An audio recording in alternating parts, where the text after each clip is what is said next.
Buenas tardes, mi nombre es Feliciano Hernández de los Santos, soy el responsable de la escuela, pero también soy el responsable de las materias de Química 1 y la ética en el cuidado de sí y del otro, dos materias en las que vamos a trabajar en el primer semestre.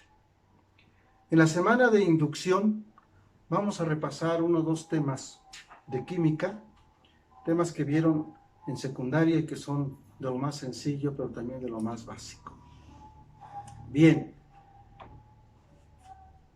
el ser humano por naturaleza está rodeado de la química, de tal manera que todo lo que miremos, toquemos, todo lo que llegue al sentido del olfato, del gusto, es química.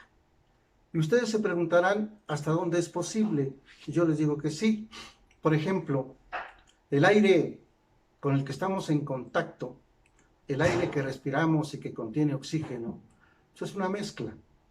Y la mezcla es una sustancia que la química la estudia.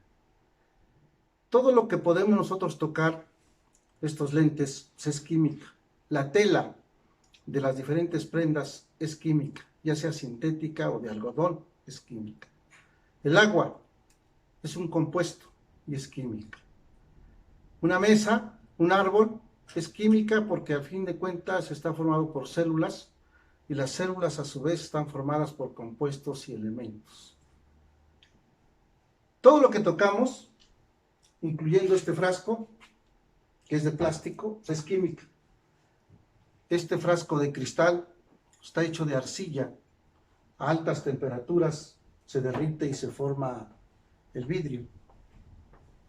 Este marcador, igual, es química porque está hecho de materia. Estas tijeras, igual, es química. El alimento que todos los días saboreamos en la casa o fuera de la casa, pues también es química porque a fin de cuentas está hecha de materia. Como ustedes ven, sí nos relacionamos de forma consciente o inconsciente con la química.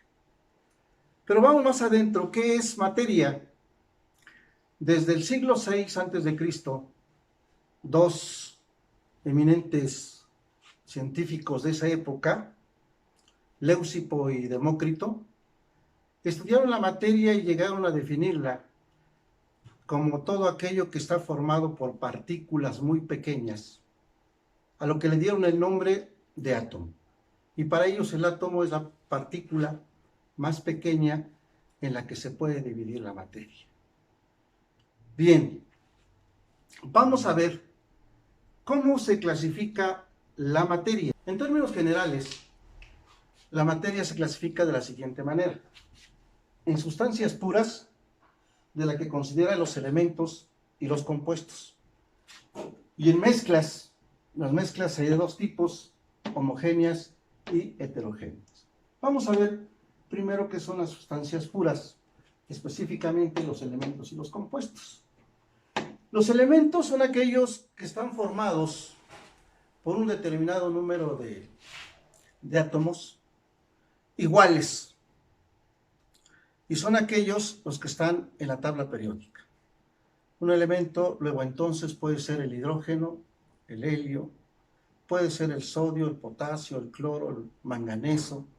Cualquier elemento de la tabla periódica es una sustancia pura.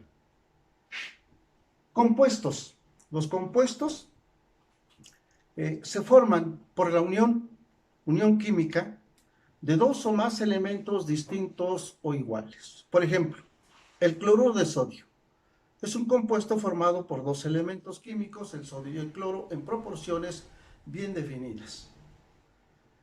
Y los compuestos solo se pueden separar por reacciones químicas. En cuanto a las mezclas, hay dos tipos: las mezclas homogéneas y las heterogéneas. Las homogéneas son aquellas que difícilmente vamos a distinguir las partes que la forman. Por ejemplo, si en un vaso de agua mezclamos una cucharada de azúcar, de tal manera que va a llegar el momento en que el azúcar se va a disolver totalmente en el agua y ya no vamos a ver las partículas de azúcar. Entonces formarían una mezcla homogénea. Otro ejemplo, si en un vaso de agua le agrego alcohol y la agito o la mezclo, no vamos a ver las partes que forman esta mezcla homogénea. Otro ejemplo, un refresco. En un refresco vamos a ver a lo mejor el olor, vamos a percibir el sabor, pero no vamos a distinguir las partes que forman una mezcla homogénea. Es decir, una mezcla homogénea forman un todo, una sola fase. Con respecto a las mezclas heterogéneas, aquí hay una gran distinción con la primera, porque las mezclas heterogéneas no están unidas químicamente. En las mezclas homogéneas se distinguen con precisión las partes que la forman. Por ejemplo, si mezclamos agua con aceite, pues no se van a juntar por las propiedades que tiene el agua y que tiene el aceite. Eso ya lo sabemos. Forman dos fases. Otro ejemplo de mezcla que es muy común en la construcción, cuando el albañil mezcla arena, agua, grava, cemento, se ven las partes. Es una mezcla heterogénea. Otra mezcla heterogénea que comúnmente nos topamos en casa, en la cocina, es cuando mamá o nosotros preparamos una salsa llamada pico de gallo. ¿Qué le ponemos? Pues le ponemos cebolla, chile picadito, jitomate, cilantro, le ponemos sal, la revolvemos y ya hicimos una mezcla heterogénea. Y así, las mezclas heterogéneas vamos a distinguir sus fases. Bien, el siguiente tema es estados físicos o de agregación de la materia.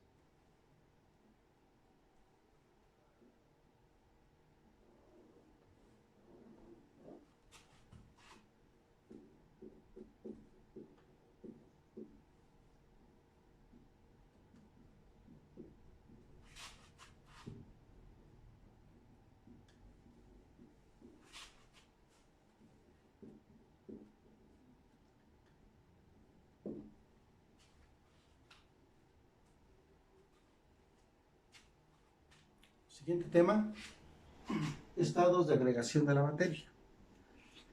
Nosotros todos los días nos enfrentamos en la casa, en la calle, en el trabajo, en la escuela, en el campo, en cualquier lugar, con estos tres estados naturales de la materia. El estado sólido. Voy a poner primero ejemplos y después les explico por qué. Esta es materia en su estado sólido. Aquí tengo un poco de thinner, el estado líquido. Y el estado gaseoso, bueno, pues lo podemos encontrar de diferentes maneras. El aire es gas. Cuando ponemos a hervir agua, pues es gas. Cambia ahí del estado líquido al estado gaseoso. Pero ¿por qué parte de la materia está en el estado sólido? ¿Por qué está en el estado líquido? ¿Y por qué está en el estado gaseoso? Tiene una explicación química y es la que vamos a ver. En el estado sólido, vamos a poner unos trozos de hielo y contenido en un vaso. Si viéramos sus partículas de la materia en su estado sólido, veríamos esto a través de un microscopio. Veríamos las partículas así, unidas, unas con otras, por una fuerza que se llama cohesión. Luego entonces la cohesión es la fuerza que mantiene estrechamente unidas a las partículas en el estado sólido. Características del estado sólido. Tiene una forma, tiene un volumen, tiene un peso determinado. En el estado líquido, este mismo hielo derretido en un vaso igual, aquí la fuerza de cohesión disminuye, de tal manera que las partículas tienen cierto movimiento y eso hace que la materia se encuentre en el estado líquido. Si viéramos las partículas en el estado líquido, no estarían tan estrechamente unidas, estarían cercanas, pero no lo suficientemente unidos para formar el estado sólido. ¿Qué características tiene el estado líquido? Tienen un volumen, pero la forma va a depender del recipiente que contenga determinado líquido. En el estado gaseoso, esa misma agua calentada, aquí con fuego, desde luego, vamos a ver que cuando llega a 100 grados centígrados, que es el punto de ebullición del agua, este líquido comienza a evaporarse y cambia del estado líquido al estado gaseoso. Pues en el estado gaseoso, las partículas pierden la fuerza de cohesión y están chocando unas con otras o chocan con el recipiente que contiene este gas. Las características del estado gaseoso es que no tienen ni forma ni volumen determinado. El cuarto estado de la materia, que es el plasma, no convivimos con este cuarto estado. El cuarto estado está en las estrellas, en el Sol, en donde las partículas son sometidas a altas temperaturas, a más de 1 millón de grados centígrados. La temperatura presente en el núcleo del Sol se estima, según los expertos, en 6 millones de grados centígrados. Esa temperatura hace que choquen los núcleos y literalmente quedan desnudos los núcleos atómicos porque se desprenden los electrones y se transforman de un elemento a otro. Luego entonces los elementos que forman el cuarto estado de la materia, que es el plasma, son el hidrógeno y el helio.